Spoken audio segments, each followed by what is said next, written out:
A paz, meus jovens, a paz do Senhor Madef, como é que vocês estão? Roger Santos aqui hoje, mais um Madef Talks, e hoje nós temos o privilégio de estarmos aqui recebendo pessoas que certamente irão enriquecer a nossa fé, irão aumentar a nossa esperança na volta de Cristo. Então, quero apresentar aqui para vocês o nosso pastor e a missionária Dani e o pastor Jair, e que estão aqui conosco, certamente terão muitas histórias para contar. Mas antes de nós iniciarmos aqui a nossa conversa, quero pedir ao nosso pastor Jair para estar fazendo uma oração que eu creio que verdadeiramente irá abrir aqui as nossas mentes e os nossos ouvidos para que todas as experiências que forem aqui contadas, o Espírito Santo possa mover em nossos corações, no coração dos nossos jovens, para realmente acender a chama por missões. Amém? Pastor Jair.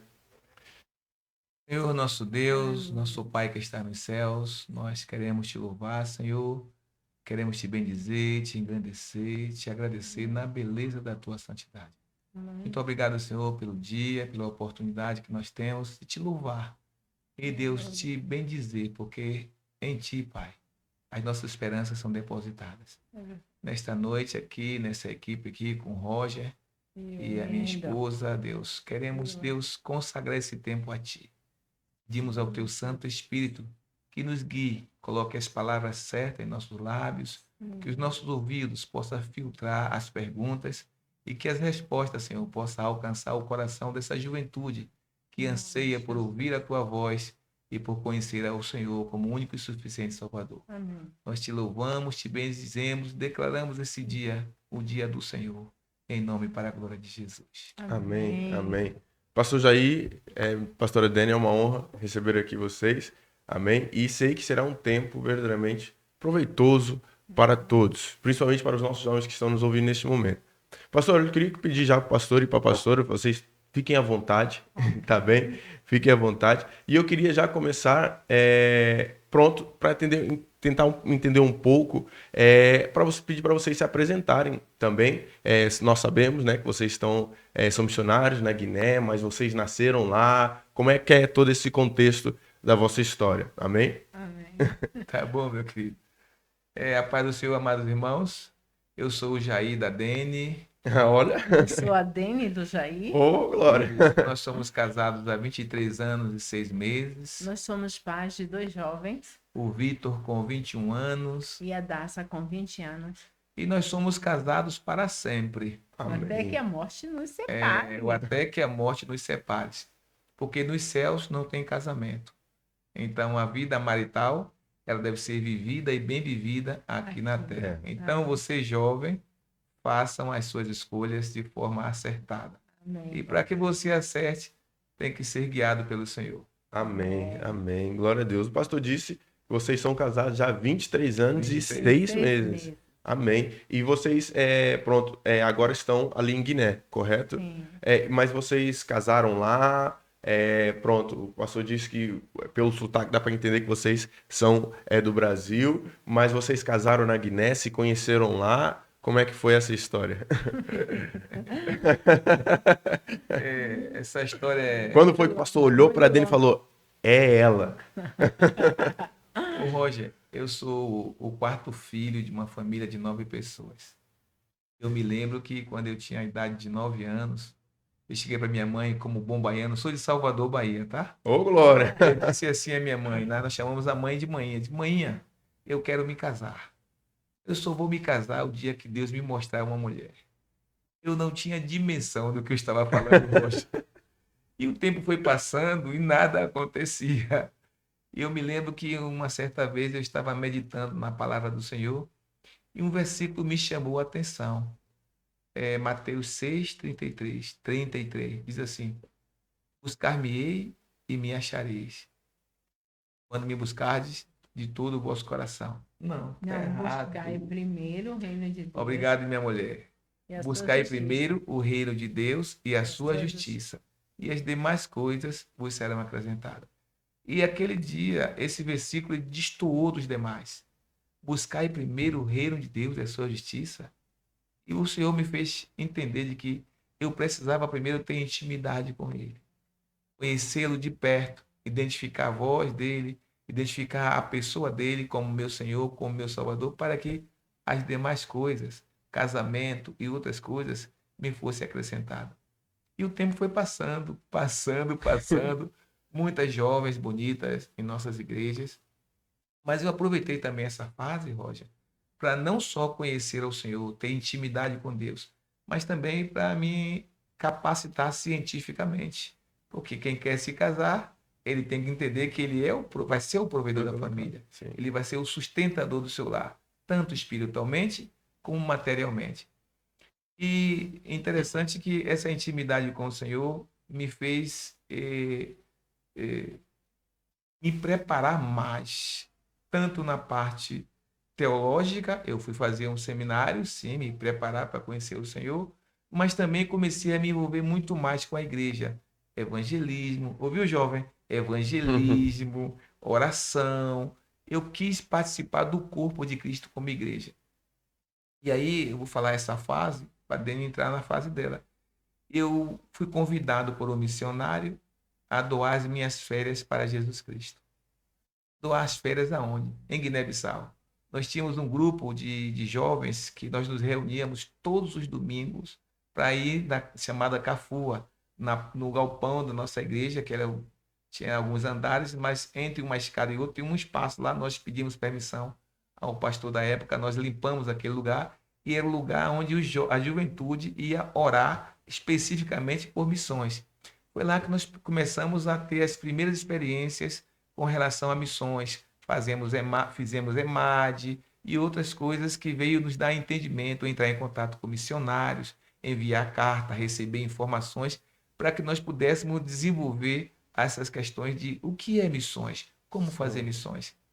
Isso foi aumentando na igreja, criamos o departamento de missões da nossa igreja, e aí depois a Secretaria de Missões. Só que quando esse missionário me convidou para ir doar as minhas férias, eu estava trabalhando, tinha a minha atividade profissional, era funcionário da Petrobras, e eu fui a Guiné-Bissau doar as minhas férias para 30 dias. Nesses 30 dias, esse missionário que me convidou, ele não estava mais em Guiné-Bissau. E aí eu perguntei para ele o que fazer agora. Eles entram em contato com a missionária Adenildes. Você vai saber depois quem é Adenildes. E essa missionária Adenildes, ela fez uma relação, quando eu entrei em contato com ela fez uma relação de documentos, de coisas que eu tinha que fazer antes de chegar em Guiné-Bissau. Eu, na época, imaginei assim, Roger, essa mulher não quer que eu vá a Guiné-Bissau. Ela é tanta condição, mas eu comecei a atender aqueles pré-requisitos que ela exigia. Fui para Guiné-Bissau. E ela me recebeu no aeroporto, essa missionária Denildes. Ela foi a responsável em me levar nas diversas regiões do país. Chegando em Guiné-Bissau, comecei a conhecer. Eu me lembro, estava até conversando para o pastor Kennedy, e uma dessas viagens que eu fui na cidade de Quiamé, uma cidade de Guiné-Bissau, eu fui dar uma palestra sobre meio ambiente na perspectiva bíblica para os adolescentes e jovens. E durante aquele trajeto, aqueles jovens estavam cantando uma cantiga. Eu não compreendia muito o crioulo naquela época, mas quando eles traduziram para mim, eu comecei a chorar e ouvi muito bem claro uma voz do Senhor dizendo: Jair, eu preciso de você em Guiné-Bissau. Imagine eu com minha vida totalmente estruturada. Agora Deus me chama para vir para Guiné-Bissau. Mas também aconteceu uma segunda situação. Você lembra que eu disse que eu sempre quis me casar? Sim. E só iria me casar quando Deus me mostrasse uma mulher? Sim. Isso fala de intimidade com Deus. Você decodificar quando Deus falar com você, entender a voz de Deus. Você não vai ter dúvida. E durante aqueles 30 dias, que mais tarde ficou 45 dias, porque eu já não queria mais voltar para o Brasil, mas só que eu vim doar as minhas férias. Eu queria ficar já em Guiné-Bissau, me envolver com a igreja, fazer missões. Mas durante aqueles dias, Roger, Deus também, ao caminhar com aquela missionária, Deus me fez identificar naquela missionária valores que eu, como homem, sempre quis ver. Porque todo homem, eu acredito, ele deve ter alguns princípios que para ele é importante na escolha da pessoa que vai ser a companheira dele, que vai ser a parceira dele para a vida toda. E eu identifiquei nessa missionária esses valores. E aí, faltando uma semana para voltar ao Brasil, Deus agora entra com a segunda resposta para mim, segunda mensagem para mim, Clara. Jair, a Denildes é um presente meu para você. Imagine, Roger, como eu fiquei. E eu sabia que aquela missionária não queria se casar. Ela era completamente envolvida com a obra. Eu sempre digo que ela é crente até os dentes, compromissada, mulher que palpa toda a obra, crente, íntegra, honesta. Os princípios dela são top, né? E como eu sabia que ela não queria se casar, mas a quem tem intimidade com Deus tem que saber se posicionar também. Claro. Eu chamei aquela missionária e disse: missionária, eu quero conversar com você. Ela veio conversar comigo e eu disse assim: missionária, e nesse tempo que eu estou aqui em Guiné-Bissau, Deus ministrou em meu coração de que você é um presente dele para mim. E eu queria que você estivesse orando comigo. Roger, para que eu disse isso? Ela cruzou os braços, ficou chateada, não queria mais nem conversar comigo. Vou deixar ela falar agora a segunda parte. História é longa. Na realidade, a nossa história é realmente muito longa, cheia de muitos detalhes. Não vai dar tempo de contar todos os detalhes aqui. Mas o certo é de que eu me converti aos 14 anos e quando eu me converti, eu me apaixonei pelo Senhor. Me apaixonei por Jesus e o gozo, a alegria que eu senti, aí eu queria que todo mundo sentisse. Eu disse, eu preciso fazer com que as pessoas conheçam essa coisa gostosa que eu estou conhecendo, que vivam isso que eu estou vivendo. E isso encheu meu coração de muita coisa boa, né? E através de uma oração de uma senhora em um culto matutino, eu vi a senhora que me levou ao culto matutino, eu tinha poucas semanas, 2, 3 semanas de convertida. Eu estava no culto matutino com ela, a ouvi-la chorar, clamar, gritar. Eu achei muito estranho aquilo e eu fui para perto dela para saber o que era que ela estava sentindo. Na minha cabeça e na minha ingenuidade, talvez ela estivesse sentindo alguma dor. E eu fui para saber, através da oração dela, o que era que ela estava sentindo. E aquela senhora dizia na sua oração: Senhor Deus, eu tenho 75 anos, já estou com meus cabelos brancos, estou no final da minha vida, já não tenho mais forças, mas eu peço, Senhor, que o Senhor me dê almas. Eu não quero me apresentar diante do Senhor com minhas mãos vazias. Me dê almas antes de eu partir desse mundo. Aí eu disse, ai meu Deus, ela está nos 75 anos dela, eu só tenho 14. Ela está no final da vida dela, eu estou no auge da minha juventude. Ela já não tem mais forças, eu estou com toda a minha força, todo o meu vigor. Aí eu disse, Senhor, as almas que o Senhor não conseguir conquistar através da irmã Josefa, eu oro e me coloco à sua disposição para ser sucessora dela. E a partir daquele dia, algo inacreditável aconteceu, porque toda a minha visão, toda a minha vontade, todo o meu interesse era ver pessoas com vidas transformadas, ver pessoas experimentando aquela coisa gostosa, nova que eu estava experimentando e fazer com que as pessoas que estavam caminhando para o inferno tivessem a oportunidade de converger seu caminho e passar a possuir, a popular, ser mais uma pessoa a morar no céu. Então, isso passou a ser muito forte em mim e eu fiquei preocupada com relação a como seria isso, porque os meus pais tinham um projeto para mim. E o projeto do meu pai era que eu me tornasse uma advogada. Ele sonhou ser advogado, ele não conseguiu ser, então desde quando eu nasci ouvindo, cresci ouvindo, me tornei adolescente, sabendo que eu ia ser advogada da família. E isso era confortável para mim, porque esse era o projeto do meu pai para comigo. E eu estava caminhando nesse caminho, em direção a esse projeto dele, mas foi quando o Senhor me chamou e me fez sentir algo diferente de uma vida de uma advogada, né? Então, nessa minha situação, Senhor, o que fazer? Quando eu terminei o 2º grau, eu disse, Senhor, fala comigo, eu quero saber o que é que o Senhor tem comigo, se esse sentimento que eu tenho é um sentimento do Senhor, ou se é um sentimento meramente natural, um meu sentimento, mas fala comigo. E no Congresso de Jovens de 1983. Uau. Uau. Eu, no auge dos meus 18 anos, o Senhor falou clara e fortemente comigo. O Senhor disse para mim que eu sou escolhida desde o ventre da minha mãe Ele falou para mim que ele tinha um plano na minha vida, que era para eu me preparar, que dali a 2 semanas ele iria me levar ao lugar que eu tanto queria ir. O lugar que eu sonhava ir era ir para um seminário. Eu ficava imaginando se eu tivesse a oportunidade de estudar num seminário interno. Mas como eu iria? Meu pai tinha planos diferentes para mim. Quem iria me sustentar? Isso mudaria todo aquilo que meus pais tinham programado. E aí o senhor disse que era só para eu me preparar, que dali a 2 semanas eu estaria indo. Eu, uau, que bom, então eu vou. Aí eu, mas senhor, eu não tenho como, eu não tenho quem me sustente. À medida que eu questionava, o senhor usava alguém, uma pessoa falando em línguas e outra interpretando, e a pessoa, Deus usava aquelas 2 servas dele para dizer: eu sou o dono do ouro e da prata. Eu, quando chamo, garanto. Você irá daqui a 2 semanas para o lugar que tu tanto queres ir. Não deu o nome do lugar, mas eu queria ir para um seminário. Enfim, naquele momento eu disse: ok, Senhor, mas e o meu pai? Eu vou ter uma grande dificuldade a convencer o meu pai a ir.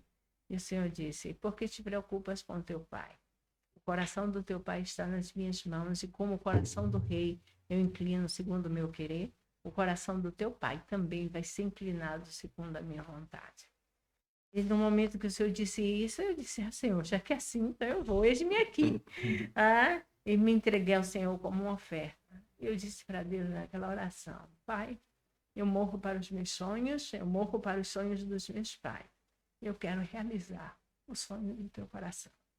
Aquilo que o Senhor projetou para mim, isso eu quero realizar, Senhor. E eis-me aqui, como oferta nas tuas mãos. Faça da minha vida a tua vontade. Que se cumpra em mim o teu querer. E aí, fui para casa e naquela noite, ao meu pai chegar e ver como eu estava, eu disse: Pai, Deus falou comigo hoje. Ele disse que ele tem um plano na minha vida desde quando eu estava na barriga de manhã. E o Senhor é minha barreira, o Senhor é meu empecilho. Ele disse: mas que nada, fala para teu pastor mandar a filha dele. Você vai ser advogada. Eu disse: não, pai, o pastor nem sabe disso, Deus falou, foi comigo. Aí ele me perguntou: quanto vai ganhar uma missionária? Quanto vai ser o seu salário como missionária? Se seu salário como missionária for superior ao de uma advogada, eu deixo você ir. Falei: pai, o senhor não entende nada. Missionário vive pela fé, pai. Como é viver pela fé? Aí eu disse: pai, Deus que vai tocar no coração das pessoas para abençoar. Aí ele: minha filha, eu com um plano para a sua vida. Você vai querer viver, depender dos outros? Eu disse: sim, Deus vai me sustentar. Aí ele disse assim: eu nunca vi Banco de Deus. Eu conheço Bradesco, Banco do Brasil, Itaú, mas Banco de Deus eu não conheço Isso nenhum. tudo com 18 anos. Isso tudo com 18 anos. Na mesma noite que Deus falou comigo à tarde. Na mesma noite. Aí eu disse: pai, Deus é o dono do ouro e da prata. Ele me disse que vai tocar no coração de pessoas para me abençoar. Aí ele disse: é? Já que é assim, ele disse: eu fui sua barreira até hoje. Já que Deus tem um plano na sua vida, você está livre, está liberada para fazer a vontade de Deus. Só não conte com o meu dinheiro. Eu disse: não vou contar não, pai, me libere. Então, se é só para liberar, está liberada. Amados, creia no que eu vou dizer para vocês. Com 2 semanas exatas, eu estava na rodoviária com as malas prontas indo para São Paulo. Eu pensei a princípio que eu ia para o Betel Brasileiro. Depois do Betel, o Betel já tinha iniciado as aulas. Me falaram de um seminário no Nordeste. Liguei para o seminário de Recife, no Nordeste. Não havia vagas para dali a 2 semanas. E aí eu pensei: que seminário eu poderia ir? Aí me falaram de um em Feira de Santana. Também não havia vagas, porque as vagas já haviam sido preenchidas. Nisso, alguém me falou do IBAD, Instituto Bíblico das Assembleias de Deus, em Pindamonhangaba, São Paulo. Liga para lá. Eu liguei. No dia que eu liguei para aquele seminário, isso foi antes dos 15 dias, quando eu liguei, era terça, quarta-feira, falei: olha, eu sou uma jovem do Nordeste, de Salvador. Deus me falou que ele tem um plano na minha vida. Tem vaga para mim nessa escola? A diretora falou assim: ligue para mim amanhã nesse mesmo horário. Era por volta de meio-dia. Eu disse: olha, se não tiver vaga, diga para mim que não tem. Eu já recebi 3 não. Diz para mim que não tem e eu vou procurar outro lugar. Ela disse: ligue para mim amanhã nesse mesmo horário.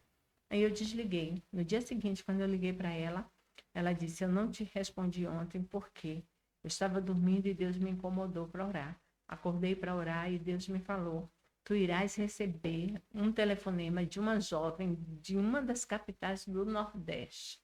É uma jovem te pedindo uma vaga, perguntando se tem vaga para estudar nessa escola. Você não só vai dar vaga para ela, como você vai dar uma bolsa de estudos, porque é da minha vontade que ela se forme nessa casa de Glórias a Deus. Deus. Aleluia. Aleluia. Quando a mulher Muito disse forte. isso, eu falei assim, o quê? Ela disse, eu não te dei a resposta ontem, porque até 11 horas e 59 minutos de ontem foi o dia de ontem. Eu poderia ter recebido outro telefonema de uma outra capital do Nordeste, de uma outra jovem pedindo vaga, mas foi você a única pessoa que me ligou. Então, foi de você que Deus me falou. Então, você pode vir, tem um lugar para você. As aulas já começaram, mas daqui a 15 dias eu ainda te recebo. Venha, porque Deus quer que você venha para este lugar. E com 15 dias, exatos 15 dias, isso foi um domingo à tarde, 15 dias depois, no domingo à noite, eu estava na rodoviária em Salvador, me despedindo da família, dos amigos e dos irmãos, indo para o Instituto Bíblico. Passei 3 anos lá e durante todo o tempo lá achava que eu ia ser missionária no sertão da Bahia. Todo o tempo achando que era sertão da Bahia, saí de lá, fui para Jocum e lá na Jocum, nos Jovens com uma Missão, Deus falou comigo, filha, eu preciso de você em Guiné-Bissau. Eu disse, Senhor, não, o sertão é muito mais fácil, é a mesma língua, a mesma comida, Ele dei todas as desculpas, ele disse, eu preciso de você em Guiné-Bissau. Aí eu, para fazer o quê? Aí trabalhar com a educação. E aí, Deus abriu as portas, a história é muito longa. Eu sei que 3 meses depois de eu ter terminado a ETED, estava indo para Guiné-Bissau. Aí eu fui para Guiné-Bissau, cheguei em março de 1990. Então, cheguei solteira. Sempre pensei que não queria me casar, porque eu queria servir ao Senhor com toda a minha vida, todo o meu esforço. Não conseguia me ver dentro de 4 paredes, cuidando de um marido e de filhos. Eu só me via com mochila nas costas, saindo livre, fazendo livre para servir ao Senhor. Então, no seminário eu era conhecida como noivinha de Jesus. No seminário todo mundo procurava quem seria seu noivo, quem seria sua noiva, todo mundo procurava tentar se casar com um seminarista para ser mais fácil, né? Casar com alguém da mesma visão. E quem você vai dizer? Você gosta de quem? Eu gosto de Jesus. Sou casada com Jesus. Então, meu apelido no seminário era noivinha de Jesus.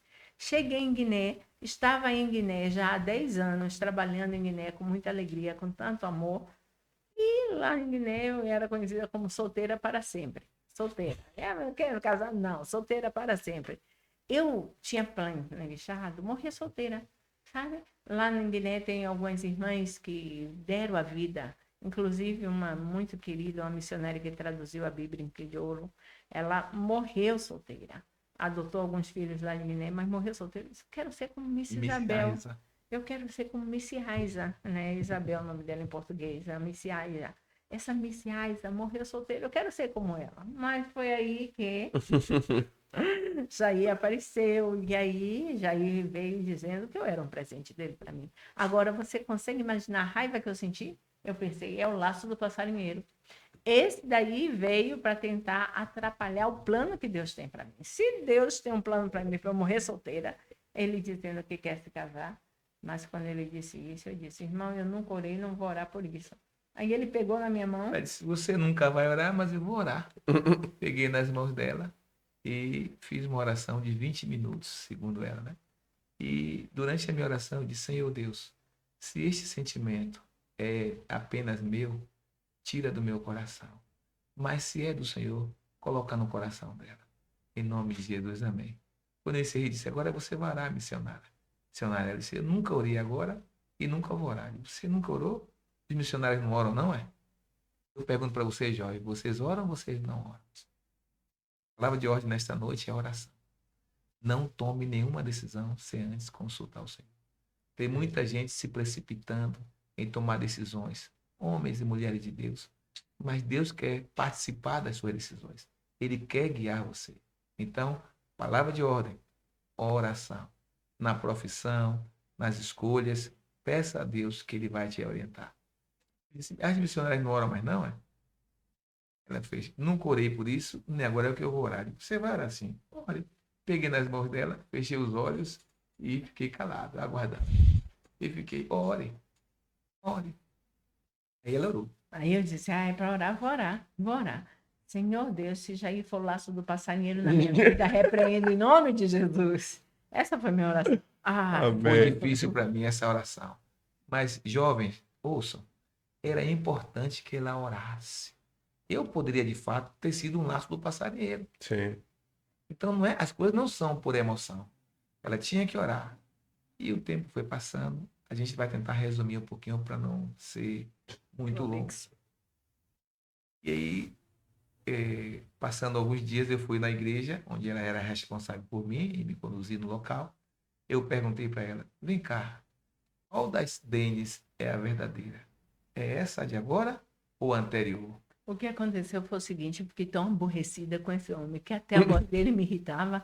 Então, uns 4 dias depois desse presente de Deus para ele, ai, eu me fechei. Tudo que ele perguntava, eu dizia assim, não é, e acabou. Aí ele, 4 dias depois, me perguntou, me diga, qual é a Dani verdadeira? A que eu conheci antes ou essa que está se revelando nesses 4 últimos dias? Eu disse, irmão, estou muito irritada, irmão, por favor, não me fale mais nisso, você me aborreceu. Ele disse, pronto, já que é assim, então não vamos falar mais nisso. Vamos voltar à nossa amizade anterior e não se fala mais nisso, tudo bem? Aí eu falei, ok, tudo bem. E aí continuamos a amizade, só que uma semana antes dele ir embora, Uma semana antes de ir embora, no aeroporto, eu disse, missionária, na hora de ir embora, na realidade. na hora de ir embora, né, eu deixei todas as minhas coisas. Eu estava tão impactado. Deus fez na minha vida em Guiné-Bissau, porque o meu chamado a ser em Guiné-Bissau. Eu tinha ido com 2 malas. Naquela época era 2 malas de 32 quilos. Tudo que eu levei para Guiné-Bissau, eu deixei tudo. Voltei apenas com minha roupa do corpo. Eu disse, eu tenho tanto na minha casa. E lá onde ela está, pouca coisa. Então eu deixei tudo para ela abençoar, como ela quisesse fazer, doar roupas, tênis, tudo. Eu voltei para o Brasil. Só que no aeroporto eu disse, missionária, quando eu chegar no Brasil, eu posso ir na sua casa, falar com seus pais sobre O sentimento o que meu eu sentimento que eu tenho. tenho por você. Irmão, pelo amor de Deus, deixa disso, pare com isso. Tá? Já que eu não posso ir, pelo menos você pode escrever uma carta. Ah, escrever carta eu gosto. Isso é possível. E aí ele viajou, ele foi para o Brasil. E aconteceu que ao chegarmos em casa, ao chegar de volta em casa, aliviada, contente pelo fato dele já ter ido embora, disse, ai, graças a Deus, o laço se quebrou e eu escapei. Então eu estava feliz da vida porque ele tinha ido embora, só que no meio das coisas ele deixou o perfume dele em cima da cômoda. Quando eu cheguei, que eu vi o perfume, que eu destampei, que cheirei aquele perfume com azar, senti a presença dele perto Deus de já mim. estava trabalhando. Né? Deus já estava agindo. Não. Aí peguei o perfume, me escondi, guardei para não ficar à vista, mas vira e mexe, eu ia lá, abria o lugar onde estava o perfume, sentia o aroma do perfume e me lembrava dele. Eu comecei a entrar naquela crise, me pegava pensando nele, e aí a Dene Razão dizia, acorda, Dene, que é isso? Desperta. Tá se deixando levar? É verdade, é verdade. Esconde o perfume. Mas de repente a Dene Emoção me via pensando nele. Mas foi assim. O certo é que, para resumir, Deus trabalhou e trabalhou de maneira correta, até que Deus me fez entender que o plano que ele tinha na minha vida como solteira tinha chegado ao limite. Ele já tinha me usado com crianças, com adolescentes, com jovens e até com senhoras, mas nunca tinha tido a oportunidade. 12 anos, já estava caminhando para 12 anos em Guiné, porque nisso ele já estava no Brasil, né? Então, ele já estava caminhando para 12 anos na Guiné e nunca tinha tido a oportunidade de trabalhar com famílias, porque uma pessoa solteira não trabalha, Sim. né, com famílias. E Deus falou claramente que como solteira eu poderia ir mais rápido, ser mais ágil. Só que casada eu iria mais longe. Casada eu iria alcançar todos os segmentos, né? Todas as classes sociais. Né? E assim foi. Só um detalhe que eu quero deixar para os jovens também. O que aconteceu com a missionária Dene, não é fácil tomar decisões. Então, nesse dado momento, ela marcou uma reunião com o pastor dela local. Ela foi abrir o coração, contar para o pastor dela o que estava se passando. Muitas vezes, jovem, você está para tomar uma decisão e não sabe com quem conversar. Então eu quero te encorajar, buscar a autoridade espiritual sobre sua vida e abra seu coração. Uhum. Conte o que está acontecendo, porque os pastores, os líderes, eles são guiados pelo Senhor para te ajudar nesse momento de dificuldade. Não queira resolver as coisas sozinho. Sempre é bom ter um acompanhamento. E na prioridade é o seu pastor. Converse com ele, abra seu coração, conte o que é que está acontecendo. Ele vai ser usado por Deus para te ajudar a ultrapassar nessa fase. E foi isso que ela fez. Não sabia como resolver, e o pastor na época aconselhou ela. Ela voltou para o Brasil, teve doente, resumindo, teve doente, voltou para o Brasil.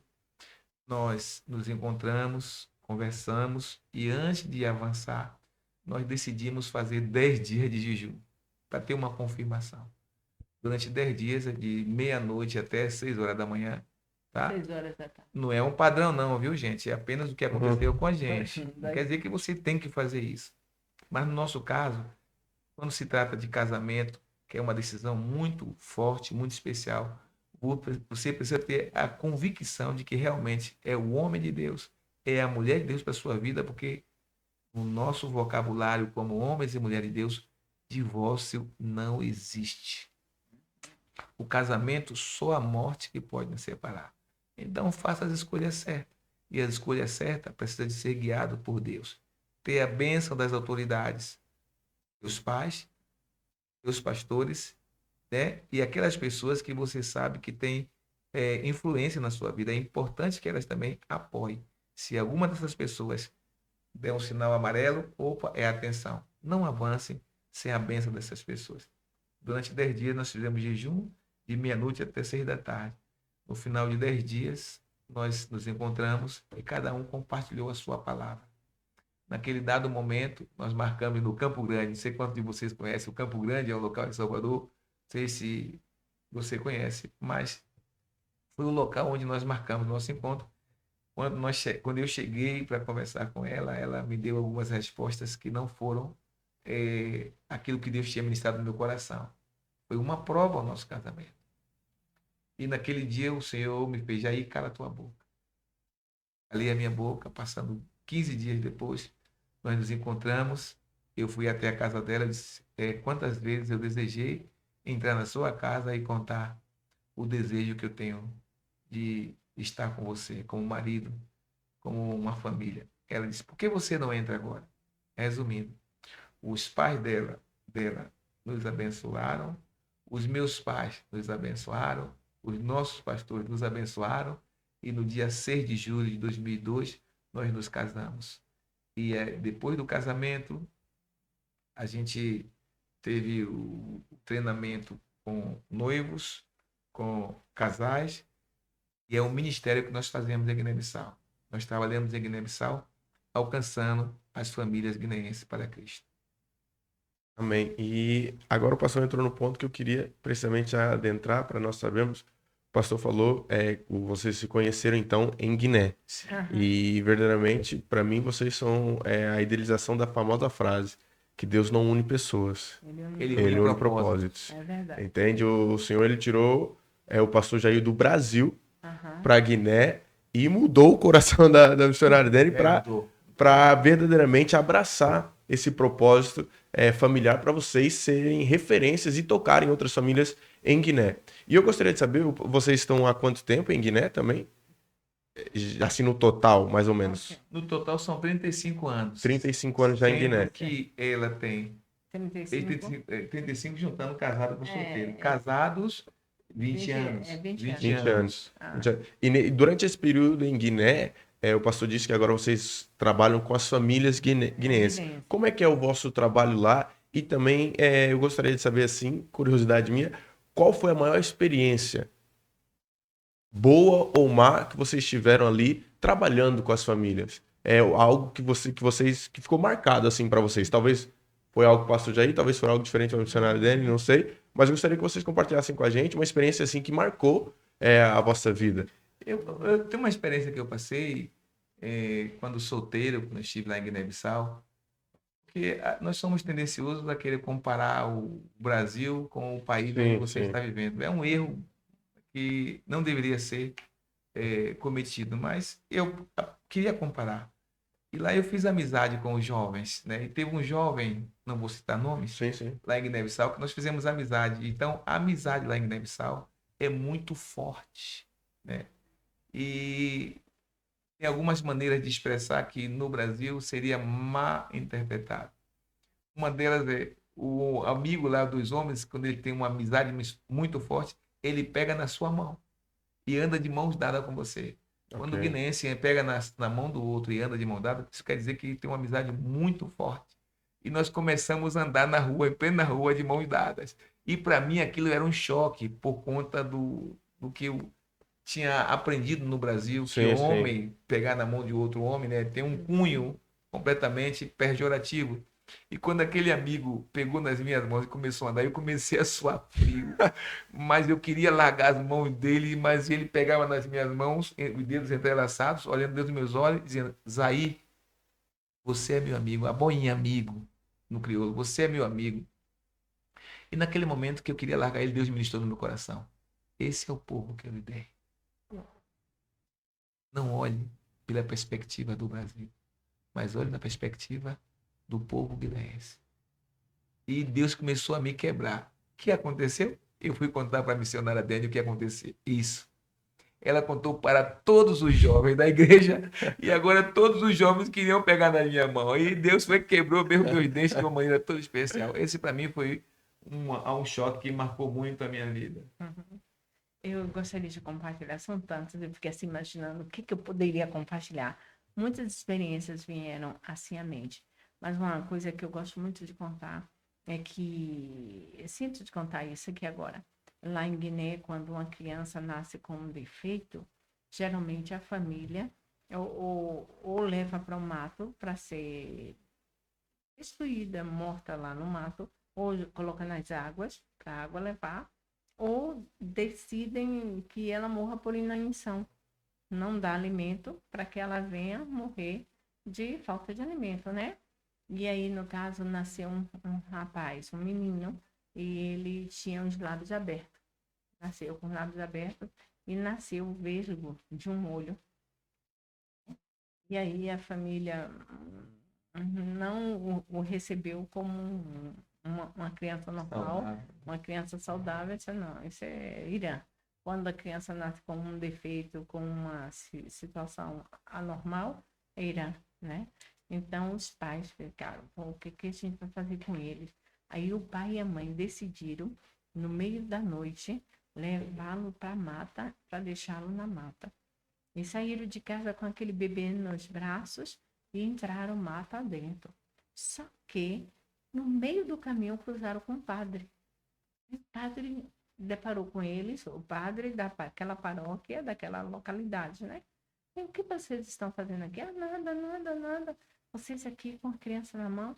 É que por acaso vocês estão pensando em deixar essa criança aqui no meio do mato? Não, não, claro que não.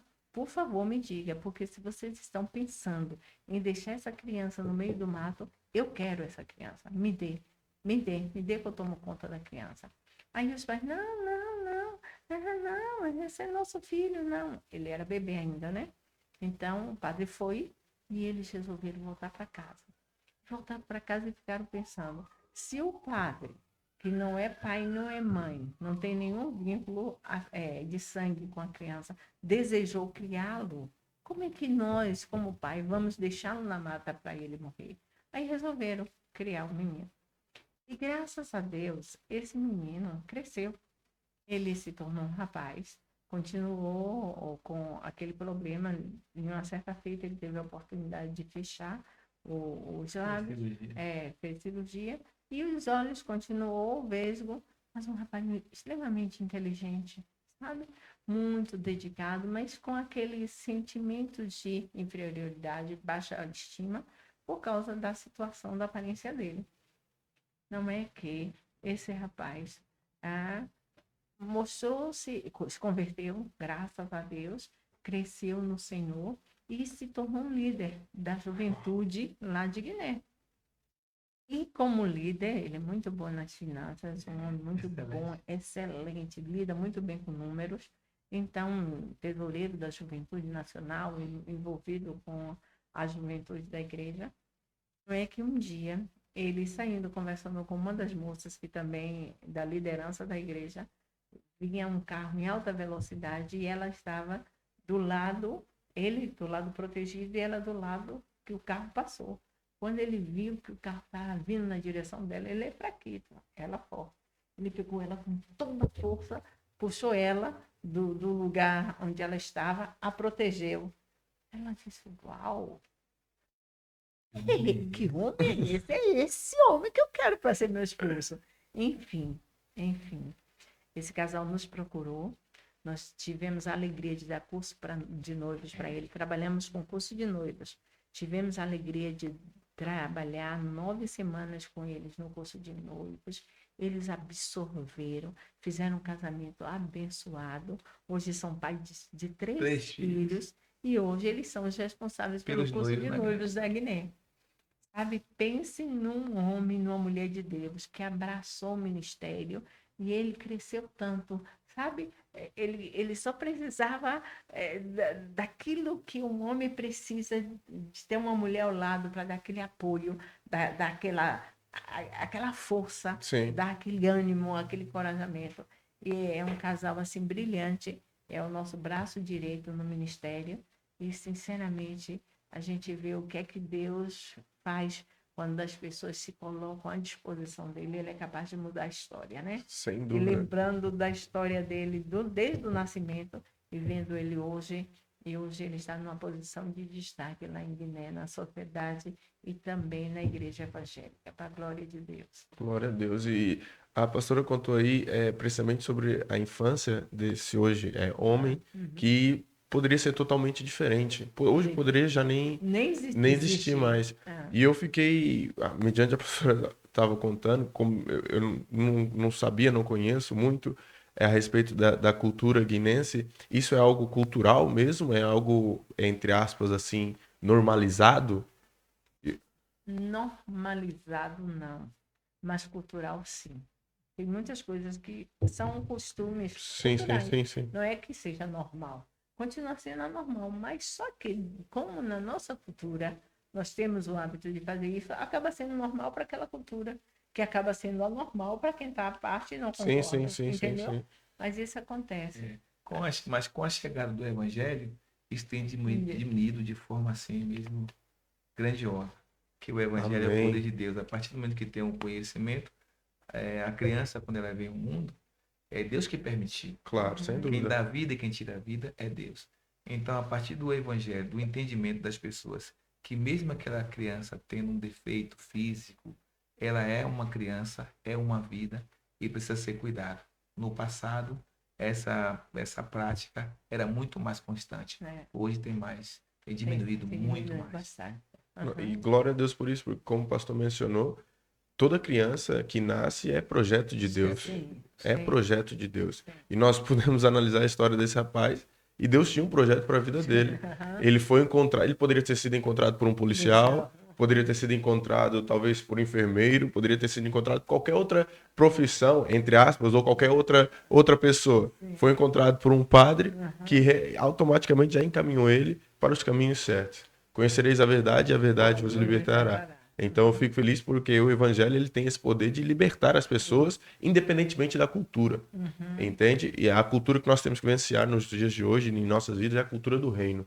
É superior a qualquer outra cultura. E o pastor também falou que vocês hoje transferiram, né, essa responsabilidade para esse rapaz, esse casal, e hoje eles estão na frente do curso para os noivos.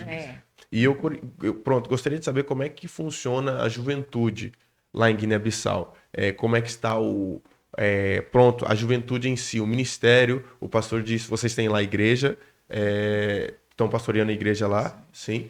E pronto, eu gostaria de saber como é que é a nossa visão de igreja, se é assim, é a mesma coisa que acontece no Brasil, os congressos, como é que funciona essa questão eclesiástica lá na Guiné, se é um pouco diferente, como é que é a juventude, se a juventude é animada, é avivada. Nós sabemos aqui em Portugal, graças a Deus, e na Europa, está acontecendo uma grande mudança. A chama, o avivamento está reavivando, o reavivamento está acontecendo aqui na Europa e nós podemos ver isso. E eu gostaria de saber como é que está é os jovens lá em Guiné-Bissau. Precisamente também para os nossos jovens, talvez tenham um dia ir lá conhecer como é que está o fogo do Espírito Santo, o que é que o Senhor está fazendo através dos jovens naquela nação. Bom, eu vou tentar falar aquilo que eu tenho visualizado na Guiné-Bissau. A juventude guiné-bissau, guineense, é uma juventude que ela impacta você nas questões do louvor, da adoração, na vida com Deus. E eles têm uma maneira de trabalhar bem organizada. Os jovens, eles têm uma programação já anual. Termina um ano e já tem uma programação anual. Tem uma liderança anual, uma liderança que é geral, nacional, tem a liderança regional e a liderança das igrejas. Então, eles têm evento todos os finais de semana, tem encontro da juventude. Todos os finais de semana. É como se fosse o culto dos jovens. Sim. E é todo final de semana. Todo final de semana. Lá são sábados. Na nossa igreja é o sábado. É os sábados, né? Tem outras que é domingo à tarde. E tem os acampamentos que são algumas datas que são já predeterminadas, onde tem o acampamento nacional de toda a juventude. Então, assim por cima, estamos falando de quantos jovens, mais ou menos? O último acampamento nacional tinha 758 Meu jovens. Deus. A nacional. Aí foi a nível todos os jovens de Guiné-Bissau. Não só da igreja. Sim. Todos, né? Então, uma coisa que acontece lá, não tomando a fala do meu marido, não existe congresso de jovens. O grande evento dos jovens é esse acampamento. São 10 dias. 10 dias de acampamento. Então, um dia para a saída, tá? A viagem. Esse ano foi na ilha de Bobagem, né? Aí um dia para se instalar, aí começa no segundo dia, é o primeiro dia do acampamento. São 8 dias de acampamento, aí mais um dia para voltar. Então, total 10 dias. 10 dias de acampamento. Agora, uma coisa que acontece lá que eu acho muito bonito é Escola Bíblica de Férias. EBF. Enquanto o pessoal está estudando. Então, no mês de julho e agosto, durante 2 meses, a juventude se reúne e elabora um programa de escola bíblica de férias. Então, nas férias, eles não ficam parados. Ocioso, né? Eles têm uma atividade intensa. Tem campeonato, tem concurso de música, tem apresentação, tem a tarde dos talentos. Cada um fica levantando, descobrindo talentos e concorre um com o outro, uma congregação com a outra. Entende? Então, é um negócio da pontuação, da premiação. É um negócio bem intensivo. Sim, e é bom que envolve os jovens, e a pastora falou aí, não é só numa congregação, envolve todas as congregações. Todas as congregações. Norte, Sul, Leste, Oeste. E tem um detalhe interessante, é que, por exemplo, cada um desses encontros tem a equipe que faz parte do secretariado, tem 2 ou 3 pessoas que estão redigindo tudo que é feito naquele dia.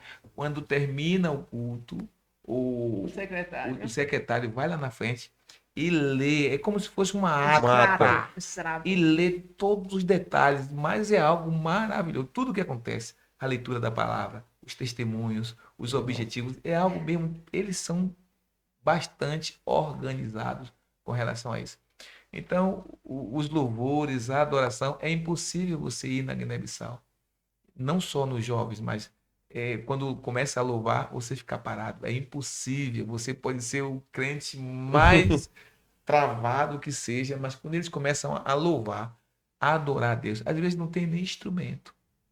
Tem instrumento, mas quando não tem instrumento, só as vozes é algo tão profundo que você começa a chorar, se alegrar, dançar com eles, é algo maravilhoso.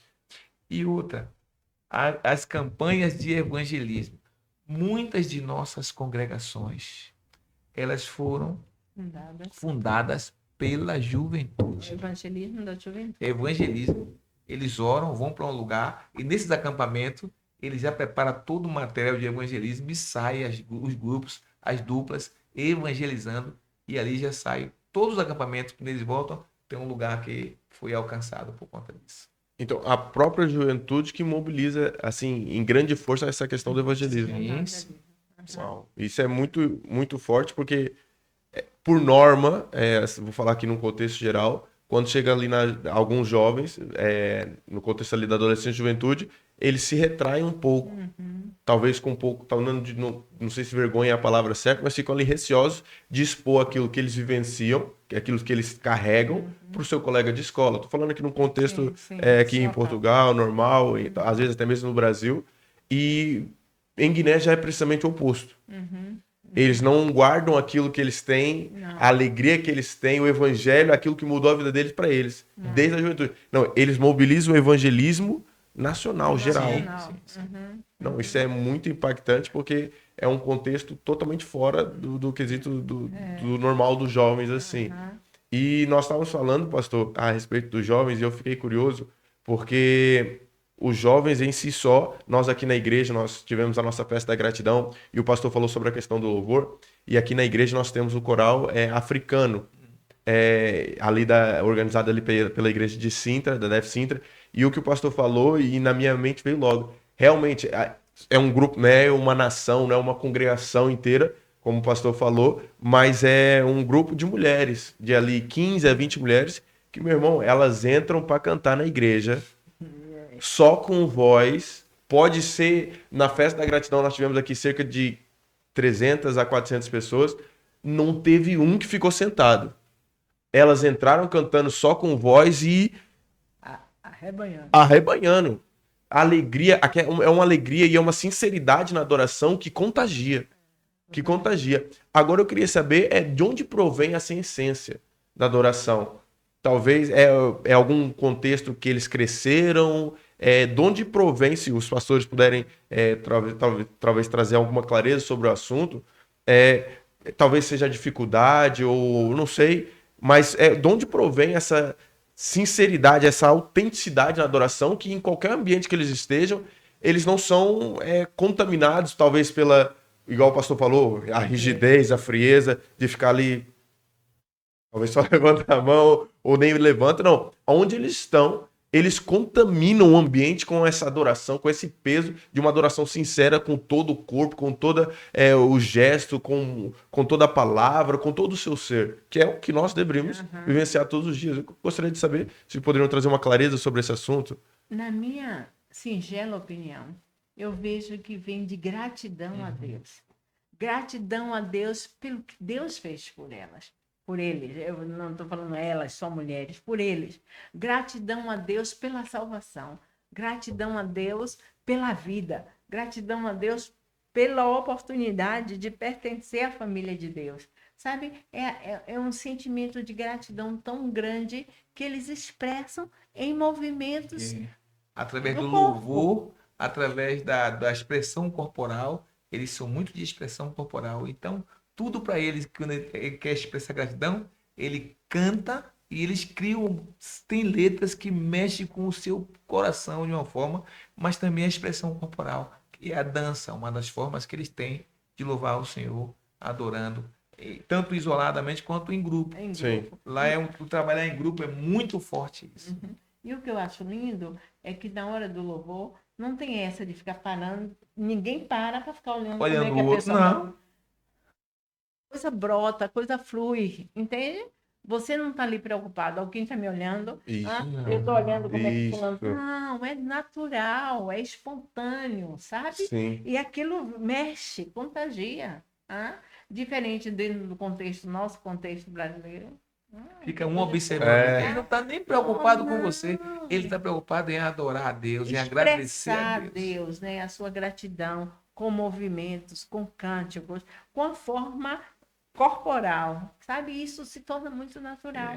Você vê que as criancinhas, elas já têm isso naturalmente. Alguns assembleanos pé roxo assim, fica meio duro uma hora, mas depois vai se soltando e acaba sendo uma coisa bem assim, espontânea, bem natural. Quando começa o louvor na nossa igreja, a liderança, ninguém consegue ficar parado. Dia de ceia, Não se todo envolve. mundo louvando, adorando e quer expressar a Deus a maneira deles entenderem de agradar ao Senhor nessa expressão corporal, dançando. Eles criam às vezes danças assim que você fica assim, meu Deus, como é que ele deu esse espaço? É algo maravilhoso. Tem um momento onde tem algumas ofertas específicas que, em vez dos diáconos, dos porteiros irem fazer com o gasofilácio, né, ficam parados cá e o povo sai do lugar dançando, adorando o Senhor para entregar a sua Uau. oferta. Então, independentemente do momento, Não, não é só isso. O momento que eles tiverem para adorar, eles adoram. Adoro. Adoro. E isso é muito. Às vezes até digo por mim mesmo, às vezes se torna até constrangedor. Igual a pastora falou, os assembleanos pé roxo, talvez num dia mais triste, ou talvez num dia mais vai pro culto e às vezes nós ficamos ali engessados. Engessado. Aquela coisa rígida na adoração, quando na verdade a adoração foi para ser, igual a pastora falou, igual o pastor mencionou, algo fluido, É. algo espontâneo, algo que nasce Natural. do coração, algo natural. Algo natural, não é aquilo que nós ficamos constrangidos, olhando para o lado. Eu não vou levantar tão a mão porque tem alguém aqui. Não vou falar, não vou falar em línguas estranhas tão alto porque alguém vai me olhar e vai falar. Não, é algo natural, natural. E são todas as classes sociais, não somente os jovens, não. Adultos, Eu ia perguntar sobre todos, isso. todos. Eu ia perguntar sobre isso. O pastor mencionou as criancinhas. E depois também já vou abordar no assunto sobre a criação dos seus filhos. Como é que é as crianças lá? Porque nós vemos hoje em dia inúmeros influencers, inúmeras pessoas que vão não somente para a Guiné, mas para todo o contexto da África e tiram, postam fotos e pronto, mostram a grande dificuldade que existe lá. Eu gostaria de saber como é que é a questão do Ministério assim infantil, como é que é trabalhado o nosso ministério aqui. A DEF tem apoiado o pastor Itamar, que está lá em Moçambique, se eu não estou em erro, fazendo a obra missionária. Ele manda direto vários vídeos de muitas crianças. Só que eu sempre me indago pela questão, precisamente, mostram muitas crianças, mas eu dificilmente vejo tantos pais ou tantos adultos com essas crianças. Eu gostaria de saber se lá em Guiné, qual é o movimento, como é que tem sido feito ali o trabalho infantil, não somente na igreja que os pastores pastoreiam, mas assim num contexto local de Guiné e também nacional. Qual é a visão que os pastores têm tido a respeito do Ministério Infantil? O que tem acontecido lá e tudo mais? Tem havido várias missões, vários missionários individuais que têm trabalhado na área infantil. E uma coisa é certa, maior parte da população africana, crianças. Então, se você pensa em conseguir juntar um número de pessoas, comece exatamente por eles. É diferente dos adultos. Os adultos até se aproximam, mas existe mais resistência. Mas a criança não. Você chega com a criança, basta tocar uma viola, já tem 4, 5 crianças. Se der uma bala, meu Deus, aparece criança de todos os lados. Então, na igreja, a igreja desenvolve, nós não trabalhamos diretamente com crianças, né? Mas a igreja desenvolve um trabalho com EBD, com as crianças, né? Trabalha com EBD e trabalha também com aquela questão dos adolescentes, crianças e adolescentes, pré-adolescentes. E nisso, eles tentam conectar os pais. O que tem acontecido com a igreja que nós fazemos parte é que eles têm tido a preocupação de trazer os pais para perto, aproximar os pais e conscientizar os pais da responsabilidade de também orientar as crianças. Porque o que acontece na maioria das vezes é que muitas pessoas pensam a educação infantil está sob o encargo da igreja ou da escola. E a parte principal, que é a casa, se abstém, se omite dessa responsabilidade. Aí eu levo o menino para a escola, e quando não está na escola, está domingo na escola dominical. Mas qual é a sua participação dentro de casa? Entende? Então, essa busca pelo conseguir alguma coisa acaba deixando as crianças muito soltas. As crianças lá ficam soltas. Elas não têm aquele cuidado que nós costumamos ter, nossas crianças dentro de casa, num lugar seguro, entendeu? Muitas mães precisam sair para trabalhar e deixam as crianças à vontade com a vizinhança, sozinhos, ou o seu irmãozinho maior, mais velho, que não é tão mais velho, tomando conta dos menores, entende? Então, existem vários trabalhos de missionários com escola, com discipulado, juntar para trabalhar exatamente com as crianças. Então, o que a gente nota é que é um solo fértil, porque o coração da criança é um coração fértil, aberto aos ensinamentos. E se você coloca a palavra de Deus no coração da criança, pode ter certeza que você vai ver o resultado amanhã. Muitos têm dificuldade de colocar no adulto, porque o adulto já está ali, ó, a esponja já está cheia de muitas informações. Então, muitos chegam a dizer, não, eu não vou, mas manda os meninos. Entende? Okay. Então, existe essa realidade. Crianças, onde você chega na Grande Missão, você vai encontrar a facilidade de alcançar as crianças. E tentando fazer um link da sua pergunta, no caso da igreja onde nós fazemos parte da liderança, o trabalho da nossa igreja é fazer essa aproximação das responsabilidades. Sei como é aqui em Portugal, mas no Brasil, muitas vezes, nós delegamos a responsabilidade para a escola ou para a sociedade, né? Para a instituição. E nós estamos trabalhando, por conta do nosso trabalho com as famílias, de fazer essa aproximação. Fazer os pais entenderem que a responsabilidade primeira dos filhos são deles. Eles que fizeram os filhos. A responsabilidade da Bíblia traz pais, ensina o menino no caminho que deve andar. Então, eu quero ensinar o meu filho, eu também tenho que estar no caminho. Então, todos os domingos de manhã tem a escola dominical para os pré-adolescentes, adolescentes, jovens e adultos. E durante o culto tem a aula para só as criancinhas. Até 9 anos. Mas domingo de tarde tem um pré-adolescentes e adolescentes. Pastores responsáveis de trabalhar. E sempre estamos fazendo esse acompanhamento dos pais, trazendo ao pai a responsabilidade que ele tem. Então, durante as ministrações ou do acompanhamento das crianças, todos os domingos, tem algumas situações que nós reportamos aos pais, chamamos aos pais, para que eles tenham a responsabilidade de também fazer o papel dele dentro de casa. É importante que essa fundamentação dos princípios bíblicos sejam ensinados pelos pais. Você tem filho. Sim. Você não pode delegar isso a outrem. É responsabilidade direta sua. A primeira autoridade são os pais.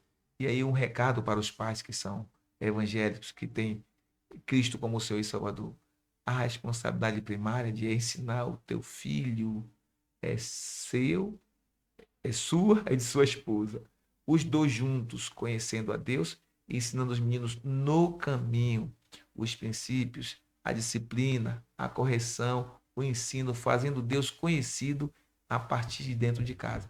Quando ele tem essa experiência dentro de casa, que ele chega na escola, ele vai estar tão cheio da presença de Deus que as coisas negativas que os coleguinhas vão apresentando para ele, ele vai conseguir dispersar. Sim. Ou vai chegar em casa e dizer, papai, olha, eu vi isso da minha coleguinha. Ele vai se reportar a você para pedir você ajuda. Chega na igreja, a mesma coisa. Ele vai dar continuidade àquilo que eles têm aprendido com os pais. Então, os primeiros ensinadores, primeiros professores são os pais. Sem dúvida. Sim, e é algo que os pastores falaram que tem acontecido muito nos dias de hoje, nas crianças e nos jovens. Os pais estão se omitindo da sua responsabilidade. Até digo, há uns tempos atrás, e olha, quando eu cheguei no ministério, quando eu me converti ao Senhor Jesus, a geração de jovens que estava estabelecendo aqui na igreja, nós tivemos ontem um podcast com o pastor Everson, e ele falou precisamente, nós vencemos coisas muito boas. Nessas salas aqui hoje, que é o nosso estúdio, e aqui eram as salas de oração, os jovens passavam 24 horas orando. Vínhamos para a igreja orar, íamos para os montes, reunidos em 4, íamos para o monte orar. E os nossos pais nos liberavam e tudo mais. Hoje em dia, nós sentimos um inverso. Às vezes, os jovens querendo ir para a igreja e os próprios pais, às vezes, até mesmo segurando, freando. Ah, não, mas esse é o teste. Ah, não, e aquelas coisas todas. E os jovens, nós temos sentido esse não é esfriamento, mas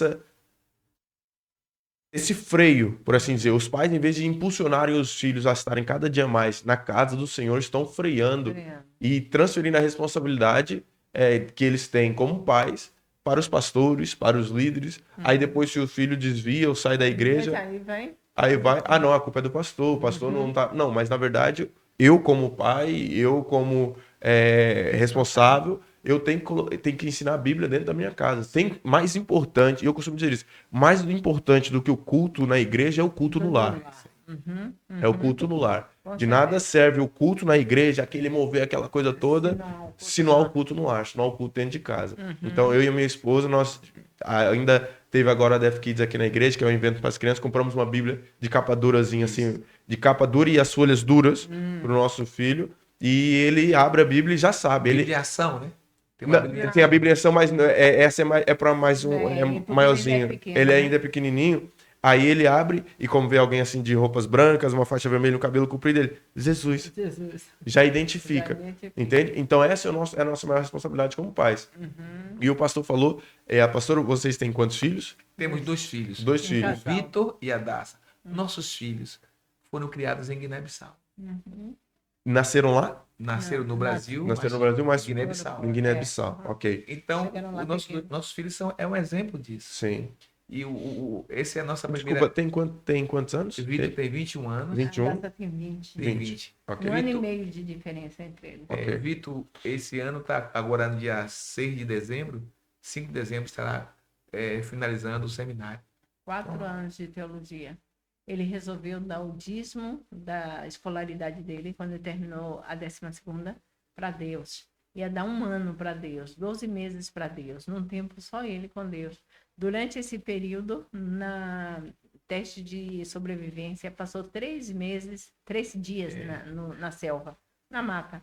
Então, lá no meio da mata, ele teve uma experiência forte com o Senhor, e o Senhor falou com ele que o plano que ele tem na vida dele era muito grande. 1 ano era muito pouco tempo, que gostaria que ele desse mais tempo. Aí ele nos comunicou que o Senhor desafiou ele e que ele estava pronto para dizer sim para Deus. Aí ele ficou 4 anos, está terminando agora. Agora em dezembro. Agora, veja e a nossa menina está no 2º ano, no mesmo seminário. Veja qual é o TCC de Vitor. Diga aí o TCC de Vitor. O TCC dele já finalizou, né? Finalizou. A influência dos pais na educação dos filhos. Eu ia falar sobre isso. A gente vê precisamente, eles são um reflexo dos pais que eles tiveram. Eles são os dois. Falaram que Vitor e a Daça. A Daça agora está no 2º ano. Está no 2º ano. E ele, seminário. No mesmo seminário. E ele já terminou, está terminando, né? E algo... O pai dele decidiu dar 15 dias, ou não, 30 dias de férias. 30 dias de férias. Para Jesus. Acabou ficando 45 e depois e agora a vida toda. E o filho decidiu dar 1 ano, por Deus vai lá, não, olha, são 4 e é mais, é para a vida toda também. Então eles são um reflexo verdadeiramente da educação que eles tiveram dentro de casa. Um detalhe, desculpe eu te cortar. Sem problema. Eu fico, assim, de forma racional, mas também emocionado com aquilo que Deus tem feito em nossa família. E eu sempre quis ser pai. Sempre quis ser pai. E eu não sabia como ser pai. E eu me lembro que quando o Dani ela engravidou a primeira vez, ainda foi já mais, a gente estava mais maduro, eu disse, Deus, e agora? Como é ser pai? Deus, eu quero que o Senhor me ensine a ser um pai. Assim como o Senhor é com Jesus, foi e é com Jesus Cristo. Mas um pai que eu possa fazer o Senhor conhecido através da minha vida. Me dê sabedoria e graça. E desde a barriga da mãe, que antes eu já orava por Vitor e por Adassa, para que quando ele saísse do ventre da mãe, nós pudéssemos ensinar. Vitor tem uma cantiga, Adassa tem uma cantiga. Se tem uma ideia, quando o Vitor ele acabava de amamentar, eu que ia pegar ele para ele arrotar. Porque nós tomamos o curso também do casal grávido. Ou seja, eu não deleguei tudo para minha mulher. Ela ficou aproximadamente 40 semanas com o bebê. Quando saiu, eu tenho que também participar desse momento. Ele acabava de amamentar, eu ia botar para arrotar. Aí, às vezes, o Vitor estava querendo chorar, aí eu me lembrava. Senhor é o meu pastor, ele me guiará para sempre. Na barriga da mãe, ele ouvia essa cantiga. Quando ele saía, que ele estava querendo chorar, ele parava, virava assim e ficava calmo. Quer dizer, é uma relação tão forte de pai e mãe, que a gente começou a ensiná-los desde a Desde o barriga, desde o ventre da mãe. Quando é, pai, que você começa a ensinar os seus filhos? Se o seu entendimento começou hoje, é a partir de hoje. Mas se o seu entendimento, seu filho ainda não nasceu, está na barriga, comece a partir de hoje. Sim. O ensinamento começa a partir do dia que a minha ficha cai. Ah, o meu filho, o nosso filho, é nossa responsabilidade. Então, ainda hoje eu estava conversando com o pastor Abraão sobre a forma como nós estudamos na Bíblia em nossa casa. E começou cedo, onde a gente sentava na casa e nós estudamos a Bíblia toda, de Gênesis a Apocalipse. Mas nós não tínhamos pressa. Em cada capítulo nós parávamos. E aí eu perguntava, Vitor, o que você entendeu? Explique por que você entendeu. Adassa, o que você entendeu? Explique. A gente tinha o que? O entendimento da visão dele, de Deus, da percepção dele. E aí a gente vai costurando. Quando terminou a 12ª classe, faltando 6 meses, Vitor falou, papai, eu quero começar com o senhor. Meu filho? Não, vamos. Mas um detalhe. Toda segunda-feira é o dia da família. Lá em Guiné-Bissau e no Brasil, todo mundo sabe que segunda-feira é o DP, Descanso Pastoral, de pastor Jair e missionária dele. É o dia que nós paramos tudo para cuidar um do outro, para fazer algo que nós possamos estar juntos. Mesmo eles no seminário, segunda-feira é o nosso dia. Não, isso é crucial. É Isso é crucial. crucial, é crucial. Muitas vezes, ainda mais, nós que estamos envolvidos assim em liderança, a vida não para. Não. A vida não para. E se a gente não parar para ter um tempo com a nossa família, Você perde. O tempo não bate a sua o porta. tempo não vai, exato, o tempo não vai ficar batendo, olha, é hora, não. Se a gente não parar para ter um tempo com a nossa família, Não vai ter esse tempo. não vai ter. Se a gente ficar esperando a oportunidade ou nunca vai ter. Tem que criar. Tem que criar. E é crucial a gente separar o tempo para aquilo que verdadeiramente importa. Sim. Não desprezando as outras questões pastorais ou eclesiásticas, mas meu primeiro ministério é minha casa, família. A Bíblia é minha diz. família. Aham. De nada serve e nós conhecemos. Você tem um ministério maravilhoso, brilhante. E a Sua casa- família. Cadê meu filho? Cadê seu marido? Exatamente. Um homem de oração, um homem de poder, de graça. Não estou pregando aqui que você não faça isso. Exato. Mas na mesma medida que você faz isso, você também precisa ser um homem e uma mulher de Deus dentro de casa. Seus filhos precisam conhecer Deus através da sua vida. E se eu não tiver tempo com meu filho, como é que eu vou perceber minha esposa? Como é que ela vai me perceber se eu estou triste, cansado? Perceber se seu filho precisa de um abraço. Quantas vezes eu levantava de madrugada e ia lá no quarto orar pelos meus filhos e via eles com alguma preocupação, eu parava tudo para ouvi-los. Uhum. Então o Vitor chegou e disse, papai, eu acho injusto. Olha só a conversa. Eu acho injusto, papai, eu terminar 12 anos de escola e ir diretamente para a faculdade.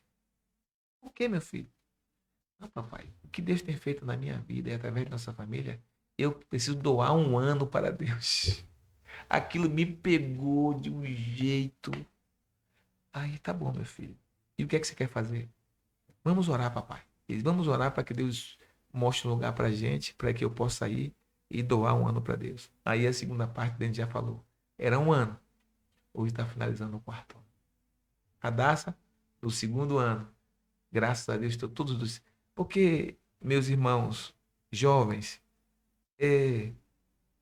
eu não estou fazendo apologia à ignorância, não é isso. Mas o que é que vai valer a pena você ser um doutor, mas sem ter o temor do Senhor? Sem conhecer o Deus Criador. Assim como tem o Deus de Abraão, o Deus de Isaac, o Deus de Jacó. Também tem o Deus de Jair, o Deus de Dene e o Deus de Vitor. Tem que ser o mesmo Deus. É isso que nós temos que passar para os nossos filhos. E você, jovem, nas suas escolhas, não escolha pela beleza apenas. Escolha pelos valores que você tem, caráter. É um homem de Deus? É uma mulher de É uma mulher de Deus? O que é mais importante para ela? Ou para ele agradar a Deus Ou ganhar dinheiro. ou ganhar dinheiro? Porque se ele quer ganhar dinheiro e você quer agradar a Deus, vai chegar um momento que você vai o quê? Se dispersar. Sim.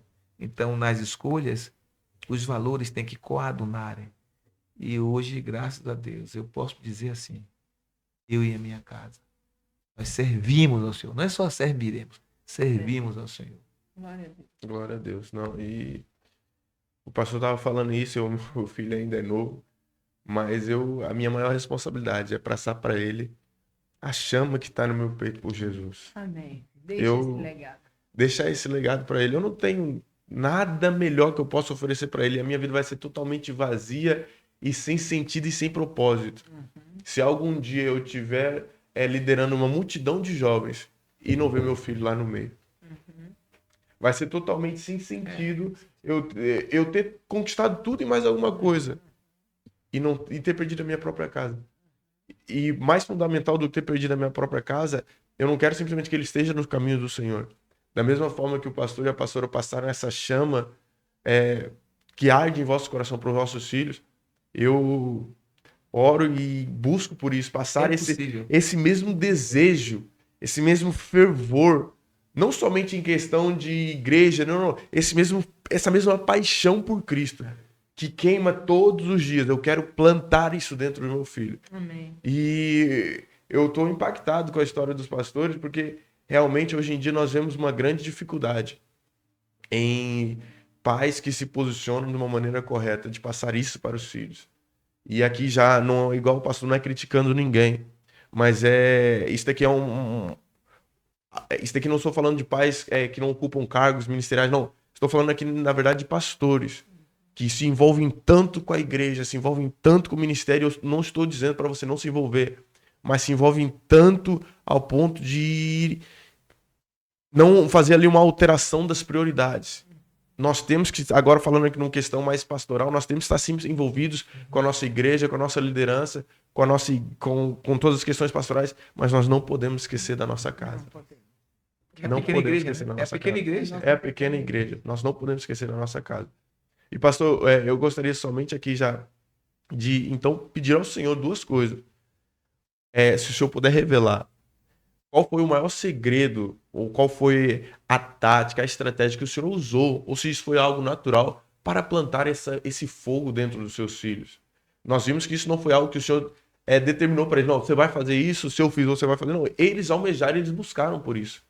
Qual foi o segredo, ou qual a instrução, o conselho que o Senhor dá para os pais que estão nos ouvindo, e para os futuros pais plantarem esse mesmo desejo, esse mesmo fervor por Cristo dentro dos seus filhos? Eu vou tentar falar. Quer falar, né? Eu só quero começar. E você Comece. termina. Foi natural. Foi natural porque é o que nós vivemos. Não foi, essa vai ser a estratégia, vamos seguir esse caminho. Vamos viver. Entende? A vida comunica. Eles percebiam que, de fato, a gente... Como é que eu posso dizer? A gente vive o nosso dia a dia com amor, com paixão, como se estivéssemos vivendo o primeiro dia. Eles viram isso, entende? Então, eles ali, presentes, vendo os pais vivendo isso foi passado, não foi imposto, não foi assim direcionado. Não, a estratégia que nós vamos usar é essa, não. Não tem um pacote. Não, entende? Foi o nosso dia a dia. O nosso viver é esse. Então, eles viram o compromisso. Uma coisa que eu acho muito séria, você que faz a obra, você que faz o trabalho do Senhor, cuidado com a maneira como você se coloca diante dos seus filhos. Independente de estar em Guiné, independente de estar em um país que é um dos mais pobres da África, independente de estar naqueles riscos, eles viveram e viram os pais vivendo naquele lugar com alegria e com prazer. Não trocando por uma vida de luxo na Inglaterra, como fomos convocados, né, a pedido para mudar. Não trocando por vida em qualquer outro lugar, mas em Guiné e vivendo como se estivesse no melhor lugar do mundo, porque a convicção de que nós estamos no centro da vontade de Deus. Então, eles não viam lamúria, lamentos, maldições, assim, reclamações, murmurações, sempre com alegria e com prazer. Esse contentamento genuíno, natural, Eu acho que isso passou para eles, entende? Porque eles perceberam, meus pais vivem aqui com alegria, eles têm satisfação em estar aqui. Nós temos um apartamento no Brasil, temos esses anos todos aqui, não poderíamos estar no Brasil? O Brasil para a gente, meu Deus, a gente se sente até louco com vontade de voltar. Eu não me sinto em casa no Brasil, nós não nos sentimos em casa. E eles passaram a não sentir também em casa. Não. Aí vamos voltar logo para Guiné. Ai, não vejo a hora de voltar para Guiné. Entende? Então, nós criamos ele certos de que ali era o centro da vontade de Deus para as nossas vidas. E eles absorveram isso. Eu sinto te responder assim. Você quer completar dizendo o que mais, mamãe? Eu quero vou tentar complementar. Como eu disse, eu não sabia como ser pai. Lógico que eu vi o meu pai, né? A minha mãe presente. Tem muitas pessoas que não tiveram a presença do pai ou da mãe. Uma coisa que é muito importante, isso é ensinado, a paternidade. Paternidade. A Bíblia tem ensinamentos profundos sobre a paternidade, sobre a maternidade. No seminário não ensina isso. Nenhum seminário ensina sobre paternidade, sobre maternidade.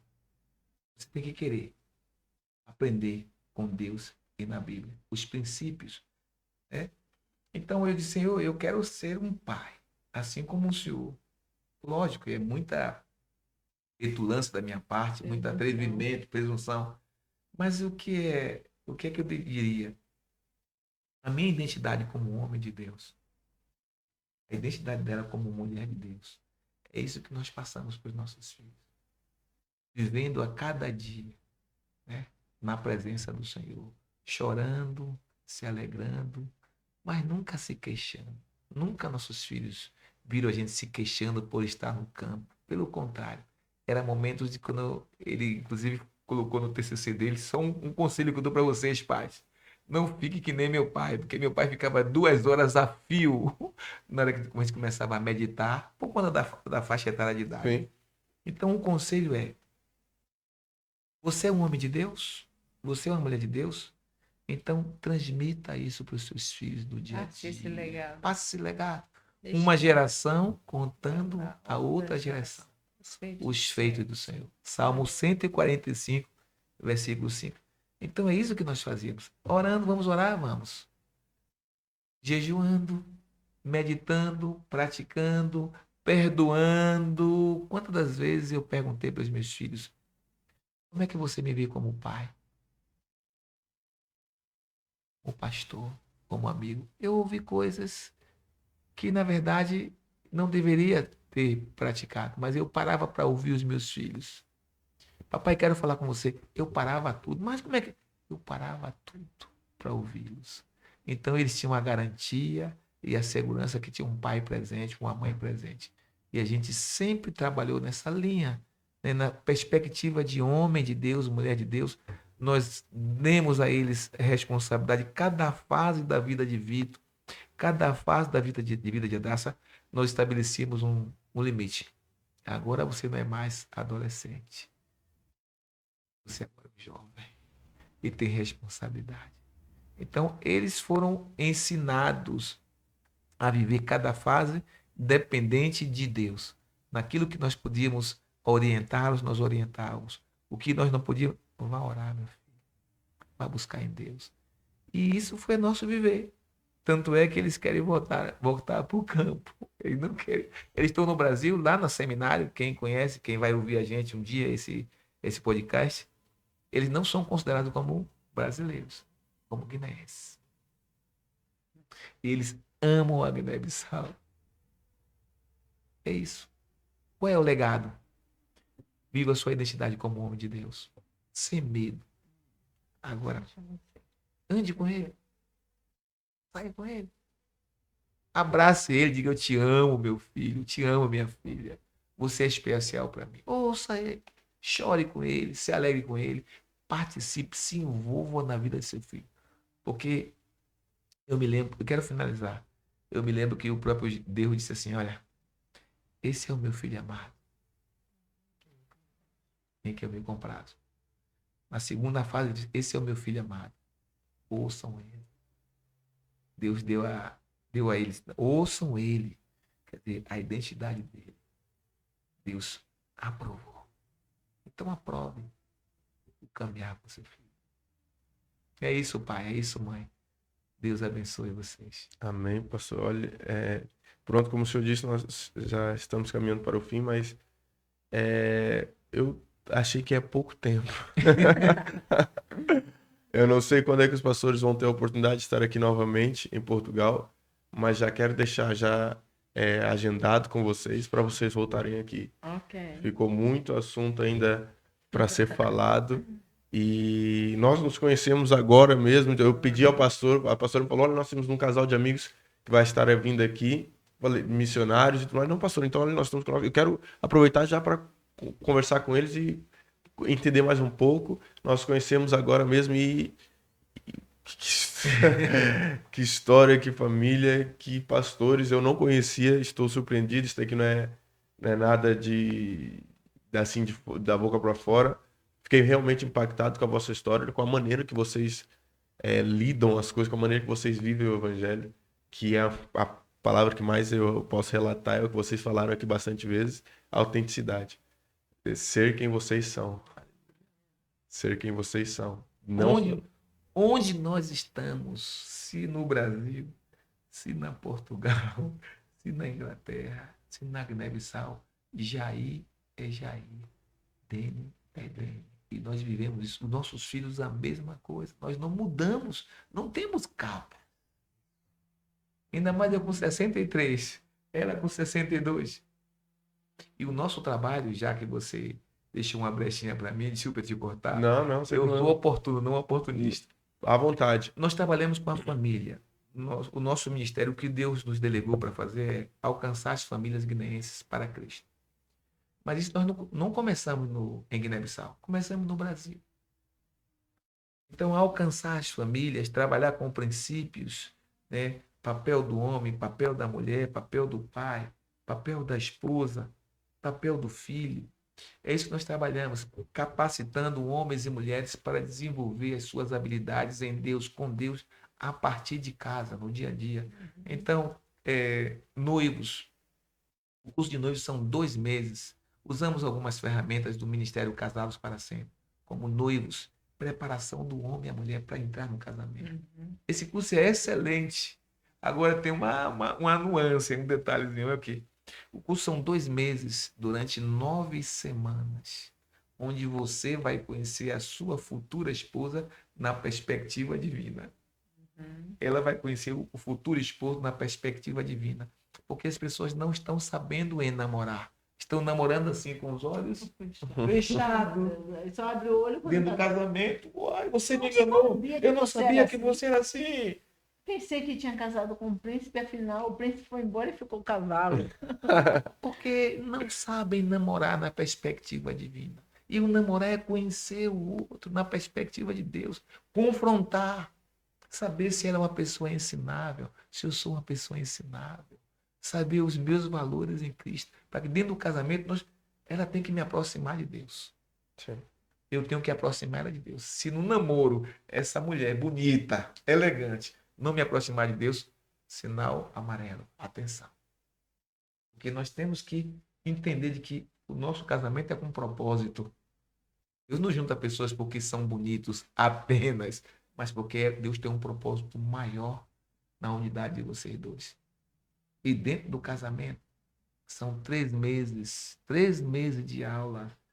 Marido e mulher. Se o marido não for, não venha para a aula, porque a gente não permite. É cada caju com seu coco, com sua castanha. Onde vamos trabalhar aliança, entender o que é aliança, que nosso casamento não é um contrato. Ah, não deu certo, acaba. Não existe isso, não. Abane seu carvão molhado. Vamos orar. Peça a Deus para lhe transformar, para que o outro veja Cristo em você. Então, são uma equipe de sua carne. Se ela ganha, eu ganho. Se ela perde, eu perdo. Não existe meu dinheiro, seu dinheiro, nosso dinheiro. Então, são ferramentas que nós usamos para edificar o corpo de Cristo. Nosso ministério é edificação do corpo de Cristo. É isso que nós fazemos e gostamos de fazer, amamos o que fazemos, porque a gente tem entendido que é através dessas ferramentas Deus tem abençoado muitas famílias. Não só aqui em Portugal, mas no Brasil, onde quer que o Onde a Senhor... gente passa. É, Eu queria só pedir então, pastores, para vocês deixarem aqui as nossas redes sociais. Não sei se tem. Tem um- Tem. isso São nós somos fracos fracos. nisso. Se você quiser me ajudar, dizer, pastor Jair, a partir de hoje, Então eu vou pegar o seu contato e a gente vai ajudar. eu vou lhe ajudar Pronto, nessa por área. favor. Então a gente vai pegar o contato, pastor, e a gente vai ajudar nessa área. Tá Ah, bem? joia. A igreja tem rede social também? Tem. Tem. Então, se puder deixar aí pra gente, falar o arroba, que é pra gente anunciar, para o pessoal começar a seguir e acompanhar também os Já pastores. começa agora? Sim, pode falar. Ok, deixa eu poder abrir para poder ver. Somos fracos nisso, Nessa área nós realmente. não dominamos, não. Ok, Temos muito a vamos desejar. ver. Enquanto isso, vai falando outra coisa, porque... Pronto. Enquanto a pastora procura, pastor, depois de anunciar aqui as redes para nós já caminharmos para o Cadê o término, Instagram? eu quero também pedir ao pastor e a pastora vão ficar totalmente à vontade para dar um recado, um conselho em geral, no contexto geral. Um conselho, ou se quiserem orar, não tem problema, pelos jovens que estão nos assistindo. Também, o pastor, nós caminhamos aqui para um tópico sobre famílias e hoje em dia nós vemos que muitos jovens, eles, pelo menos aqui no nosso contexto, eles sonham em casar, mas eles ou casam errado ou causam, igual os pastores exemplificaram aqui muito bem, eu namorei com o príncipe e depois, afinal, eu casei foi com o cavalo, entende? E eu gostaria, pronto, fica a vosso critério, nós entramos aqui num tópico família, se quiserem dar um conselho sobre o casamento, sobre noivado, sobre namoro, para os nossos jovens que estão nos ouvindo, se quiserem orar sobre os relacionamentos que estão se formando, sobre as famílias que estão se formando, vão ficar totalmente livres para tal. Que no próximo vez que vocês vierem, eu quero abordar sobre o pastor falou e mencionou rapidamente que teve aqui a oportunidade, chamaram, na verdade, para ir para a Inglaterra, entende? Então eu quero ouvir mais sobre essas questões também, sobre a própria Guiné, né? O povo guinense, que vocês estão lá inseridos. E pronto, conhecer mais a fundo da vossa história. Como eu disse, o tempo hoje é curto, foi rápido demais. Amanhã os pastores já estão de retorno para o Brasil. Retorno não, estão de viagem para o Brasil, que retorno é para casa, né? É verdade. Retorno é para casa. Verdade. Então estão de viagem para o Brasil e depois irão retornar para a Guiné. Então depois eu creio que vai surgir outra vez uma oportunidade como essa e será algo fenomenal. Hoje para mim foi um dia de muito aprendizado. Foi um dia não somente para mim, mas eu creio para todos que estão nos ouvindo. E eu quero já deixar aqui novamente, já agendado com os pastores, quando passarem por Portugal, criem um tempinho na vossa agenda para estarem aqui com a gente. Ok? Ok, Ok. combinado. Tá joia. A gente está indo para o Brasil agora somente pela questão da saúde. Sim. A minha esposa, Dene, ela tem uma patologia cardíaca. Então, ano passado, ela teve que sair às pressas de Guiné-Bissau por conta das condições próprias de atendimento ao caso dela. E estamos praticamente quase 5 meses no Brasil e Deus fez um milagre. Seguiu o tratamento, fez uso de medicamento. O médico, quando ela soube que nós viríamos retornar para Guiné-Bissau, ele não queria liberar a Dene. Mas ele liberou numa condição de que ela voltasse agora no mês de novembro para fazer o acompanhamento, o controle médico. Sim. Então essa é a razão que nós estamos indo no Brasil. Se não fosse isso, por certo, nós não estaríamos em Guiné-Bissau, porque tem muitas atividades a fazer nessa área da família. Ok. O conselho que eu daria para os jovens, a priori, casamento é um propósito. Você não casa com alguém por conta da beleza ou do poder aquisitivo. A ideia não é essa. A gente casa porque a gente entende que Deus está nos juntando com o propósito de fazer algo maior que eu sozinho não faria, nem que ela sozinha não faria. Como ela disse, em Guiné-Bissau ela alcançou as crianças, adolescentes, a juventude, senhora, mas as famílias ela não tinha acesso. Por conta lá, se não for casada, ela não tinha acesso às famílias. Então, Deus nos permitiu que nós nos casássemos, Ele aprovou o nosso casamento Agora, juntos, nós alcançamos todas as classes sociais daquele país. Temos a autoridade para fazer isso. Não é fácil escolher uma mulher. A Bíblia diz: o homem que acha uma mulher, ele ganhou um presente do Senhor, alcançou a benevolência do Senhor. Não vou te dizer o versículo, não, vai procurar lá, tá? E diz: homem fiel, onde está? Cadê o homem fiel? Então, para que a gente não erre, é bom que essa sua intimidade com o Senhor é importante. Que Deus possa confirmar através de sinais que realmente é a pessoa que Ele quer que você se case, para que juntos vocês façam algo maior para glorificar o nome dele. Nesse tempo, eu não gostaria que você ficasse jovem, testando com uma, testando com o outro. Não, será que é esse? Não, espere. Espere. Eu esperei no Senhor. Eu digo, não, eu quero me casar, mas eu vou esperar. Então, nesse tempo de espera, você vai procurando conhecer o Senhor, vai se preparando para aquilo que o Senhor tem, faça as suas atividades para Deus, e no momento certo, na hora de Deus, tudo tem tempo e hora certa. E um reforço para quem está namorando. E já uma parte que eu não posso deixar de falar. No namoro, namorar, na mão e oração. Esse corpo não me pertence ainda. Então, se você está namorando e já está avançando, está em pecado. Não faça mais isso. E se estiver em pecado, Deus não vai ouvir a sua oração. Não adianta. Porque esse corpo ainda não é meu. E Deus os abençoe e sejam fecundos. Só após o casamento que esse corpo será todo meu e esse corpo será todo dela.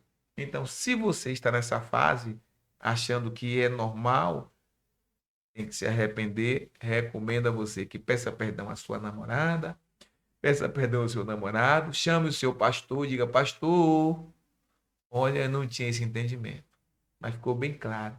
Eu permiti que a minha namorada me tocasse, eu permiti que o meu namorado me tocasse, eu estou em pecado. E o seu pastor vai tratar com você.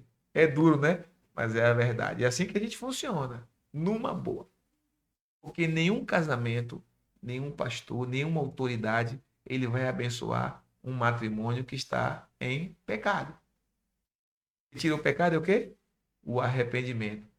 Confessar e deixar. No casamento, é importante que nós possamos entender quais são as minhas funções como homem. Quais são as minhas funções como mulher? Está lá em Efésios, o papel do homem, o papel da mulher. Isso é entender como é que a gente vai lidar no casamento. E a gente tem o nosso tempo de oração, tempo de meditação, conhecer ao Senhor. Nós nos aproximamos de Deus para que o nosso casamento e os nossos filhos possam seguir nessa caminhada juntos. O conselho é esse. Que Deus te abençoe e te guarde. Amém. Posso dar um conselho? Sim, por favor. Atenção, preste bem atenção, meus queridos jovens. Antes de você começar a se envolver com alguém, não comece da maneira errada, da maneira que a maioria das pessoas começam, que é por baixo. Por baixo. Use a estratégia de Deus, que é o casamento inteligente, o namoro inteligente. Comece por cima. Então, a primeira coisa, pare para pensar. Como é a cabeça dessa pessoa? O que essa pessoa pensa? Quais são os propósitos dessa pessoa? Quais são os objetivos dela? Quais são os valores dela? Então, pense num casamento onde você vai começar por cima. Casamento. Casamento, dividido em duas palavras, quer dizer casar a mente. Sua mente casa com a mente do indivíduo que você está pensando em casar, ou vice-versa? Bate, coadunam as suas ideias? Ok, tudo certo. Pensamos da mesma forma, temos o mesmo servimos ao mesmo Deus, temos o mesmo objetivo. Então, mas vamos ela agora... não é crente. Não, uma pessoa que não Ela é não crente. tem mesmo Jesus, mas é uma pessoa bonita. Aí é complicado. Ela é inteligente. Aí é complicado. Ela é inteligente. Tão meiga, tão educada. Ela é como É nós tudo. costumamos ver. Não, mas ele é perfeita. Só falta se converter. Ele é um homem O de que eu faço Deus. Só agora? falta se converter. Já namoro com ela já há 2 anos, 3 anos. O que eu vou fazer agora? Para pensar. Essa pessoa não é crente. Você já está envolvida com essa pessoa. Peça a Deus para fazer com que esse sentimento acabe e conversa a pessoa. Mas eu acho melhor, sabe o quê? Você se arrepender e voltar e tentar buscar alguém segundo o coração de Deus. Ah, então é assim, né? Porque a luz não tem comunhão. Com as trevas. Porque amanhã, quando E você não se se engane casar... pensando que depois que se casar, as coisas vão mudar. Aí é que muita gente entra pelo cano. Porque acreditam assim, hoje está assim, mas depois que casar, eu vou convencer. Se você não conseguiu convencê-lo ou convencê-la até hoje, não vai ser depois que se casar. Então, Mas eu não posso perder ele, porque é ele que paga a minha faculdade. você está precisando de alguém para ser seu sustentador, seu É ele que mantenedor. me ajuda. Se eu perder esse bom partido agora, como é que eu vou fazer? Deus vai providenciar outro. A ideia é: termine esse namoro e espere em Deus. Aí depois que você juntar a Casamento. mente, você vai casar, a parte mais difícil. Não é essas situações que ele colocou aqui não, viu? Isso está à parte. Vamos soltar lá a conversa inicial. Você está no início da possibilidade de um relacionamento. Então, você está vendo a possibilidade de casar a mente. Ok, deu certo. Pensamos da mesma forma, servimos ao mesmo Deus, temos o mesmo objetivo. Vamos casar agora a parte mais difícil de se casar. Foi a parte mais difícil de A se alma, casar? o coração. Casar as vontades. Eu sou uma pessoa amargurada. Eu sou uma pessoa que eu guardo. Eu sou uma pessoa doente emocionalmente. Eu tenho que ser tratado antes do casamento. Porque senão eu vou contaminá-la. Ou ela vai me contaminar. Eu não posso, ela não pode me dar saúde emocionalmente se eu estou doente. Eu tenho que ir para a cruz, perdoar, libertar, tratar daqui primeiro para Sarado. ser sarado para a gente viver a nossa vida. Senão, dentro do casamento vai haver repetições. E aí é complicado. Porque por mais que você pense que, isso foi coisa que ficou no passado. No casamento, aquilo que parecia ser um defunto que já tinha sido enterrado, Vem tudo à tona, Oi. ressuscita. e aí causa-se grandes problemas. Então, depois? casamente, Casar casa o o coração. coração. E por último, Casar o corpo. mas só depois que você receber a bênção do seu pastor, a bênção dos seus pais. Eu não posso casar o corpo antes do casamento. Porque o sexo antes do casamento, ô minha irmã, ô meu irmão, você pode até não gostar, esse pastor é muito radical. Sexo antes do casamento é pecado. E aí o que acontece? Se eu antes do casamento eu comi a merenda antes do recreio, na hora do recreio eu vou comer o quê? Eu vou ter o quê? Eu vou olhar para outras, As pessoas como ela vai olhar para outros e não vai ter a confiança. Eu já quebrei o respeito. Ela não vai mais me respeitar. Ah, você me falta respeito. É porque eu faltei respeito com ela, porque esse corpo não me pertencia. Eu toquei nela. Mas ainda é tempo. Se arrependa, converse com seu pastor. Então, a última parte, que é o casal físico, depois que você receber a bênção da sua liderança. Aí agora sim, vai ser o casamento dentro do princípio de Deus. Amém? Era Amém. esse o recado que eu tinha para vocês. Amém. Agora, as redes sociais. Conseguiu? Sim, Jair. Então, aqui, Jair. Ok. Jair Dene com Y Barbosa, tudo junto. Ok. Arroba Jair Dene com Y Barbosa. Ok. Pronto. E da igreja? Não é igreja, é o nosso. Ah, é o vosso. É. Ok, o vosso. Depois eu mando pra você. É, Tá bem. ok. E aí, pronto. Eu fiz o compromisso aqui. Depois o senhor me passa o seu Passa, contato passa. também, pra gente manter em contato e nós ajudarmos, né, no quesito das redes sociais. Tá bem? Pastor, olha, foi um prazer também ter esse tempo aqui com o senhor, com a pastora Dani. Verdadeiramente enriqueceram não somente a minha vida, mas de todos que estão nos assistindo agora nesse momento. Tem ali o Fininho. Fininho. É o Fininho. Fininho, muito obrigado aí tá nos bastidores. Olha só, um desafio para você. Você jovem que nesse momento está sem perspectiva de vida e você gostaria de doar um tempo em Guiné-Bissau a curto prazo ou a médio prazo. Longo prazo ainda não, mas, por exemplo, de 1 a 3 meses em Guiné-Bissau, entre em contato com o seu pastor, com a sua liderança. Vamos conversar para que você possa doar esse 1 mês, ou 2 meses, ou 3 meses em Guiné-Bissau. Eu tenho certeza que você vai voltar impactado. E eu tenho a certeza que o senhor anunciando isso aqui, vão ter jovens interessados. Amém. Mas esse envia a sua liderança. Sim, não. Fazendo a ponte pelo nosso pastor, pelo nosso pastor presidente, certamente haverão jovens interessados.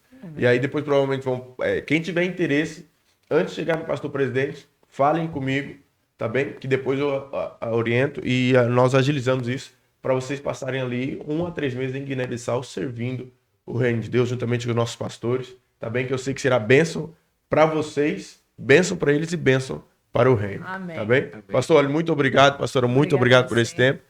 Já fica aqui o convite para voltarem, tá bem? Assim que passarem por Portugal, agendamos aqui outro tempo, Ok, tá bem? amém. Que Deus Obrigada abençoe. pelo convite. Foi um prazer muito grande estar com vocês. Amém. O prazer foi todo nosso. Muito obrigado. Um abração para vocês. Fiquem com Deus. Amém. Amém. A você que está nos ouvindo agora nesse momento, não se esqueça das 3 regras do canal, tá bem? Quero agradecer você que ouviu a gente até aqui. As 3 regras, a regra do canal são os 3 Cs: curte, comenta e compartilha para que mais pessoas possam ser alcançadas. Se por acaso você ainda não é inscrito, se inscreve no canal, ativa o sininho e fique conectado para os próximos episódios que acontecerão aqui no Uma Dev Talks. Deus abençoe a sua vida. Amém.